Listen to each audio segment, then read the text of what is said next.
Et bonjour tout le monde, et aujourd'hui, on se retrouve là où on s'était quitté il y a maintenant un mois. Combien? Ça fait beaucoup, et j'ai beaucoup procrastiné, mais là je me suis enfin remotivé et je suis prêt à repartir avec des nouvelles vidéos, KSP, voire Minecraft que j'ai en tête.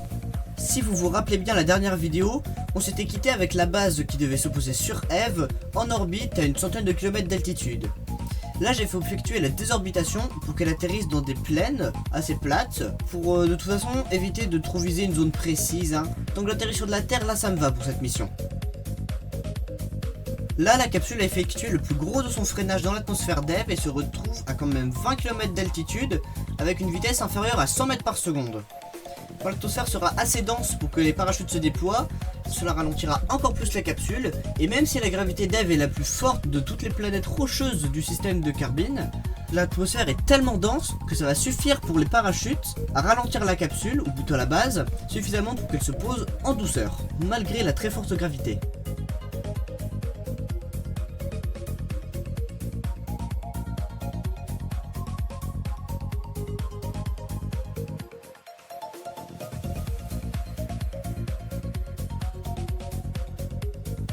Une fois le bouclier thermique largué, je m'occupe aussi de larguer le rover, qui a lui-même ses propres parachutes qui lui serviront à freiner et à descendre à la même vitesse à peu près que la station, et donc de se poser en douceur.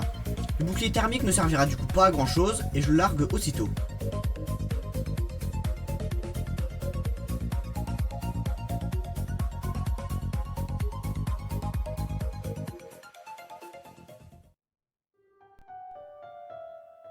Voici enfin notre première base posée sur Eve. Et je perds pas de temps, je déploie tout de suite les panneaux solaires et l'antenne pour communiquer avec Kerbin et éviter de tomber en panne d'électricité bêtement.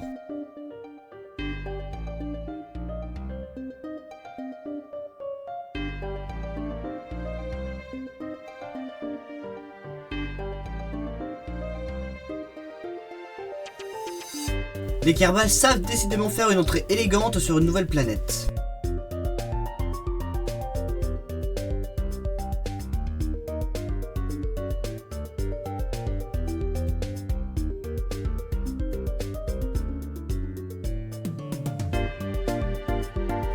Et maintenant que j'ai fini de déployer tous les instruments scientifiques et d'envoyer toutes les données à l'intérieur du laboratoire, je fais partir le rover en expédition vers une petite anomalie de surface ou simplement une structure pour l'analyser avec le bras articulé.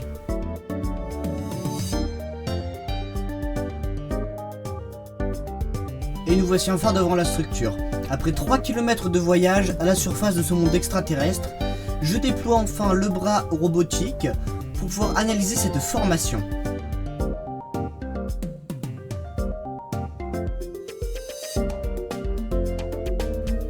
Et c'est une formation basaltique, un peu comme la chaussée des géants en Irlande.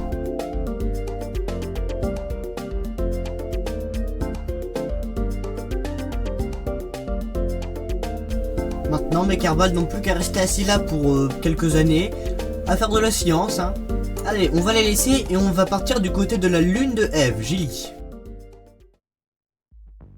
On retrouve maintenant la station spatiale et son lander en train d'effectuer la mise en orbite pour orbiter autour de Gilly. C'est la lune de Eve, c'est une toute petite lune, c'est presque un astéroïde. La gravité étant donc également très faible, la mise en orbite se fait très facilement avec seulement 50 mètres par seconde de delta V. Ensuite je peux m'occuper de lancer tous les instruments scientifiques dans l'espace loin au-dessus de Gilly, donc c'est le premier biome. Ensuite on aura l'espace près de Gilly, qui sera le second biome, et ensuite il y aura plusieurs autres biomes à la surface. C'est d'ailleurs pour ça que je largue le petit lander Polvik, qui va se poser dans les 3 biomes différents de Gilly.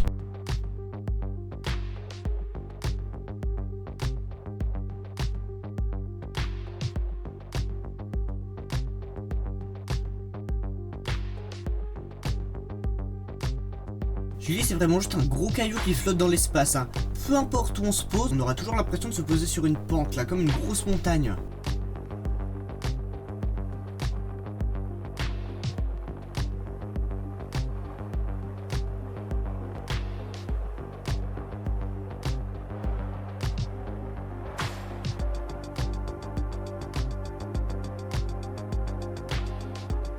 La gravité est tellement faible que plus tard j'aurai même plus besoin du lander. Je prendrai juste un Kerbal et avec son jetpack je vais le poser à la surface, prendre les données scientifiques et repartir en direction de la station. C'est tout, même pas besoin de fusée.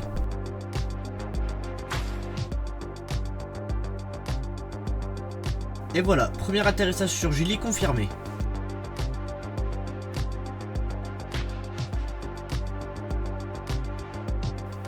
Là, le biome que j'explore, c'est le biome haute terre de Gilly.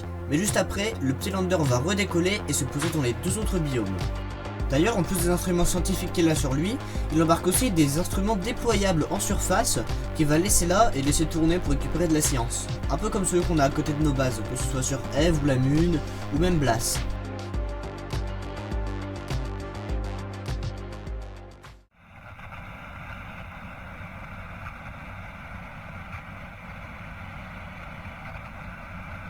Relié d'un Kerbal sur Gilly confirmé. L'OTC, ici plus Creeperman, la gravité est encore plus faible que ce à quoi nous nous attendions. Je décide d'utiliser le jetpack pour rentrer au vaisseau.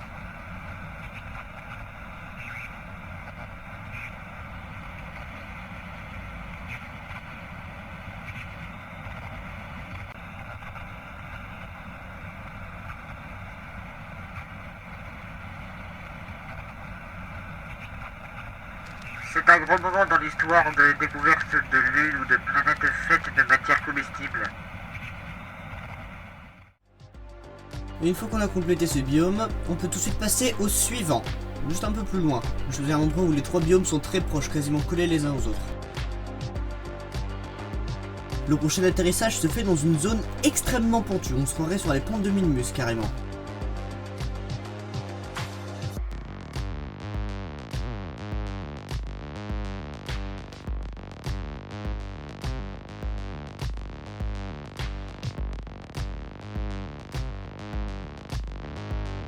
J'imagine que ça compte comme un atterrissage, même si le vaisseau glisse.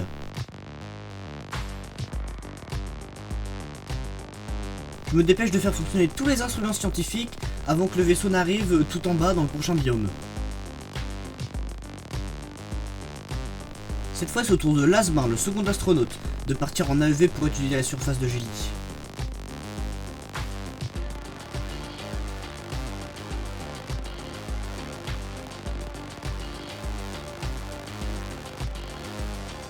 Honnêtement, je pense qu'à cette vitesse, la balle a dû quitter la sphère d'influence de Gilly.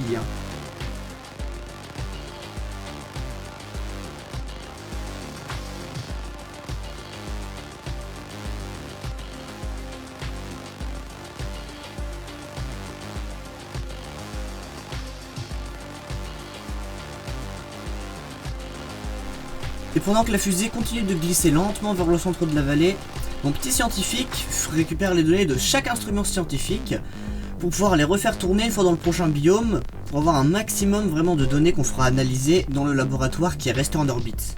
Ça devrait rapporter des milliers de points de science.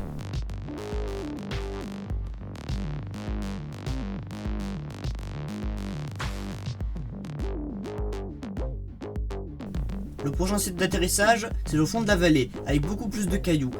Ils ont sans doute roulé depuis les pentes ou le sommet des montagnes.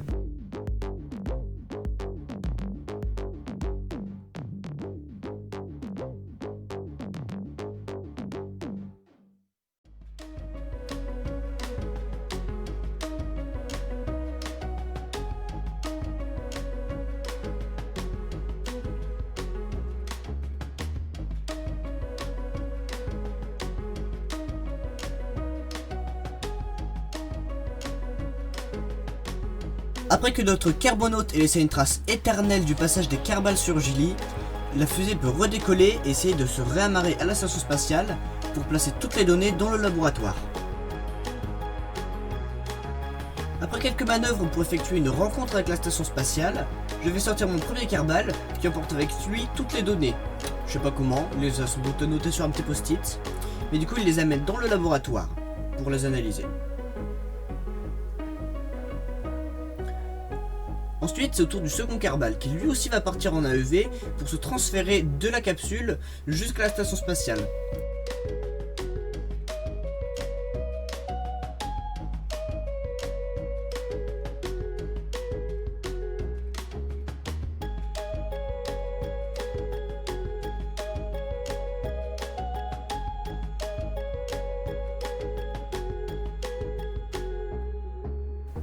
Ensuite je ramène mon autre Kerbal qui va se reposer à la surface de Gilly pour déployer tous les instruments scientifiques que j'ai amenés.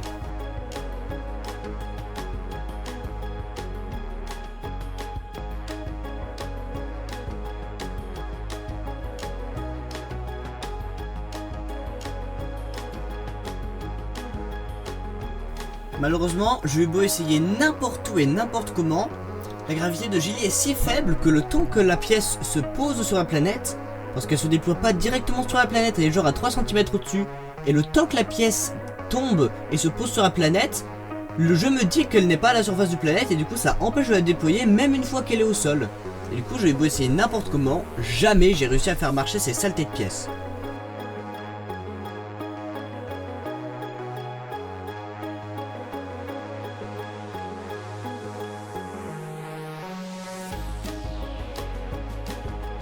Après avoir ramené mon Kerbal dans la station spatiale, je désorbite le petit atterrisseur Polvik et je le fais s'écraser à la surface de Gilly pour éviter les débris orbitaux. Mais malheureusement, la vitesse était tellement faible que la capsule n'a même pas réussi à se désintégrer complètement et qu'il y a une moitié de la fusée qui a redécollé pour une trajectoire suborbitale. Bon, ils finiront bien par s'écraser, alors en attendant qu'ils finissent par tous s'écraser, on va repasser sur le vaisseau Sphinx 2 qui est du coup en survol d'Eve et qui va s'occuper de repérer un satellite et de récolter quelques petites données que la station n'a pas pu avoir, la station terrestre du coup, celle qui est actuellement sur Eve.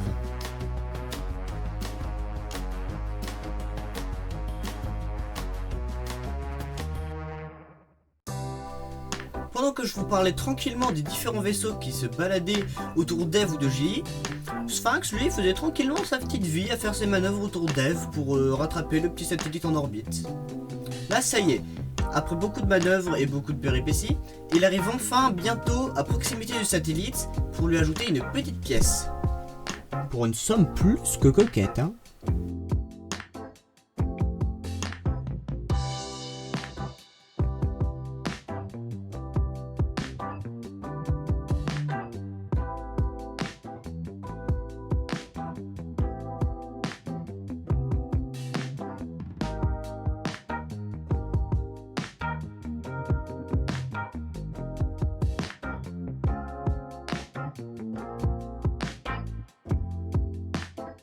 Pour un contrat d'1 million de récompenses, hein, il n'y a pas eu beaucoup de boulot.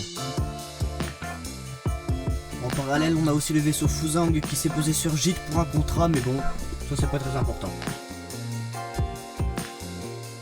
En tout cas, c'est là-dessus qu'on va se quitter. Là, je suis en train de mettre la capsule Sphinx 2 en orbite polaire d'Eve pour faire aller les instruments ScanSat et scanner par exemple l'altitude ou les biomes. Et plus tard, elle va rentrer. Mais ça, j'ai pas encore les images. Et du coup c'est là-dessus qu'on va vous quitter avec du coup l'exploration d'Eve complétée.